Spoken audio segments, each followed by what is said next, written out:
आपके बीच में आया हूं, लेकिन तमाम मुद्दों के लेकर मैं लाइव रहूंगा। लेकिन एक चीज, सरकार का वो गलत निर्णय है आरएस भर्ती 2021 में मुख्य परीक्षा के लिए जो लोग अतिरिक्त समय मांग रहे थे, वो मैं उस निर्णय को गलत ठहराता हूं। उनको अतिरिक्त समय चाहिए था, ये अतिरिक्त समय मांग रहे थे। हालांकि आज मुख्यमंत्री जी के प्रमुख सचिव साहब से मैं मिला था, तो मुझे कहा था कि विचार करेंगे, लेकिन जैसे ही मैं वहां से मिलकर घर पूछा, उसके बाद पता चला कि मुख्यमंत्री जी ने निर्णय ले लिया कि इसकी तारीख नहीं बढ़ाई जाएगी। लेकिन इसमें सरकार को संवेदनशीलता दिखानी चाहिए थी, इसमें तारीख बढ़ाकर थोड़ा समय और अभ्यर्थियों को देना चाहिए था, क्योंकि कई अभ्यर्थी अनशन पर है, आईसीयू जो एसएमएस हॉस्पिटल में एडमिट है।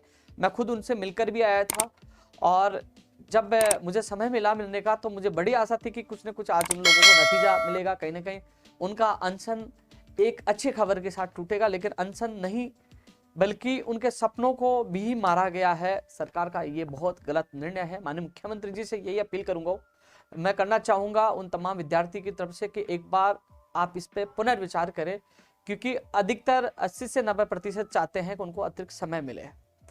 क्योंकि साथियों, मैं इतना जरूर कहना चाहूंगा कि आरएस भर्ती को लेकर यूनिवर्सिटी में पहले भी आंदोलन हुआ है। फर्क इतना था कि उस आंदोलन में सरकार से जुड़े मंत्री का बेटा शामिल हुआ था, वो आंदोलन सफल हुआ और उसको न्याय मिला। इसमें किसी मंत्री का बेटा नहीं था, इसमें केवल किसान, गरीब, आम आदमी का बेटा था, और इसलिए इन लोगों को न्याय नहीं मिला। लेकिन जो कहा गया, कई मेरे विद्वान जनों से बात हुई है कि खेल के बीच में नियम चेंज नहीं होते। न्यायालय में सुनवाई भी है, और अब उम्मीद सब विद्यार्थियों की न्यायालय पे टिकी हुई है। उम्मीद करता हूं कि न्यायालय इन विद्यार्थियों को न्याय प्रदान करे। सरकार नहीं सुनी तो न्यायालय जरूर सुने। उम्मीद है कि कल जब सुनवाई होगी न्यायालय में इनको जरूर राहत मिलेगी। लेकिन मैं इन विद्यार्थियों, अनशनकारियों से मैंने दोबारा बात की है, और मैंने कहा कि कोशिश पूरी की, मैं आरपीएससी पहुंचा। लेकिन उन विद्यार्थियों तक भी एक मैसेज देना चाहूँगा, आरएस भर्ती 2022 की जो मुख्य परीक्षा की जो समय मांगने का, जो अतिरिक्त समय की जो मांग करें। साथियों, आप, मैंने एक ट्वीट किया था, फेसबुक में डाला था कि मैं आरपीएससी पूछूंगा 18 तारीख को, आप लोगों को पहुंचना है। जब आरपीएससी अध्यक्ष के सामने मैं बैठा था, तो उन्होंने कहा कि उपेंद्र जी, आपने सिलेबस पढ़ा है, कितना टॉपिक चेंज हुआ है, आपको पता है पूरी चीजों का। उस समय उनके जवाबों में मैं निरुत्तर हो गया, क्योंकि मैं ये बोला, विद्यार्थी कह रहे हैं कि 60 से 70% सिलेबस को अचानक बदला गया, जो गलत है। नहीं, उन्होंने कहा ऐसा नहीं हुआ। उन्होंने कुछ टॉपिक्स, कुछ जानकारी उन्होंने बताई। लेकिन उस समय यदि आरपीएससी के बाहर मैंने उन विद्यार्थियों को बुलाया था, यदि एक विद्यार्थी भी पहुंचता वहां, तो शायद वो विद्यार्थी अध्यक्ष साहब से उनके सवालों का जवाब दे पाता, क्योंकि इस भर्ती से जुड़े जो तैयारी करें उनको पता है कि कौन सा टॉपिक नया है, कौन सा बदला गया है, क्या है, वही बता पाता। लेकिन एक भी अभ्यर्थी नहीं पूछा, क्योंकि हमें जवाब आरपीएससी के अधिकारियों से भी लेना था कि उन्होंने अचानक सिलेबस क्यों बदला। लेकिन वहाँ कोई नहीं गया। लेकिन फिर उसके बावजूद भी मुझसे जितना सहयोग करने की कोशिश थी, मैंने पूरी कोशिश की, और तमाम विद्यार्थियों ने पूरी कोशिश की, धरना प्रदर्शन, अनशन के माध्यम से। लेकिन सरकार का नहीं सुनना, सरकार का इग्नोर करना, ये सरकार का गलत निर्णय है। इसका मैं विरोध करता हूं, और माननीय मुख्यमंत्री जी से पुनः ये निवेदन करता हूं, आपको पुनः विचार करना चाहिए। क्योंकि मैं अधिकारियों से मिला, मैं घर भी नहीं पूछा, मैं किसी स्टूडियो में बैठा था, मैं न्यूज चैनल के वहां गया हुआ था। मैंने देखा पट्टी चली कि न्यूज चली कि सीएम साहब का प्रेस नोट आ चुका है, और उन्होंने मना कर दिया।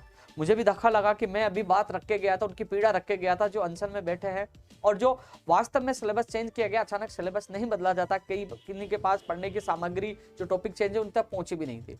लेकिन ये, मैं इस चीज को बिल्कुल, इस चीज का विरोध भी करता हूँ, और सरकार का गलत निर्णय बताता हूँ कि जब मुख्यमंत्री जी के सलाहकार संयम लोढ़ा जी कह रहे हैं समय देना चाहिए, जब उनके एमएलए, कई पार्टी के लोग जा रहे हैं, समर्थन कर रहे हैं, इसका मतलब इनकी मांग जायज है। इस मांग पर माननीय मुख्यमंत्री जी आपको पुनर्विचार करना चाहिए, या फिर आपसे मैं निवेदन करूंगा कि भविष्य में कोई भी धरना प्रदर्शन हो तो आप एक बार जरूर, आपके जो सलाहकार हो, तमाम कांग्रेस के विधायक हो और पार्टी के पदाधिकारी, उनको हिदायत दे कि आप नहीं जाएं, क्योंकि आप जा रहे हो तो इसका मतलब उनकी मांग जायज है। वो ठप्पा लगा रहे हो चीज पे, और फिर जायज मांग होने के बाद उनको राहत नहीं देना, तो इसका मतलब गलत है। इसलिए उन्हीं को वहीं भेजो जहां आप काम कर पाओ, क्योंकि उनकी भी इज्जत बचे और सरकार की भी इज्जत बचे। ऐसे में मैं ये कहना चाहूंगा, आज का निर्णय गलत था, पुनर्विचार करना चाहिए। विद्यार्थी जो बड़ी आशा में, जो अनशन पे बैठे थे, उनको भी धक्का लगा, और मैं खुद भी आज उनकी बात रखने गया था। मैं मंत्री जी से मिला, आरपीएससी अध्यक्ष से मिला, और आज अधिकारी से मिला। लेकिन जो प्रेस नोट में देखा कि काफी जो कह रहे हैं कि काफी अभ्यर्थी ये चाहते थे कि समय पे हो।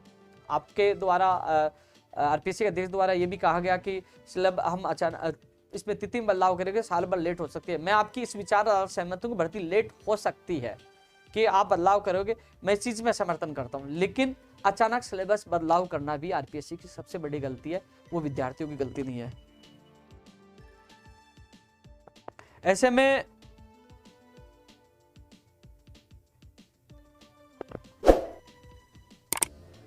एक सेकंड, कोई एडवोकेट का फोन है। हेलो, मैंने सोचा कि कहीं आरएस से यार किसी भर्ती से जुड़ी कोई खबर हो, बोले वैसे ही है। तो साथियों, इसमें सरकार को पुनर्विचार करना चाहिए, अपने एमएलए सलाहकार सबके साथ बैठकर कि क्या इनका निर्णय सही है। अब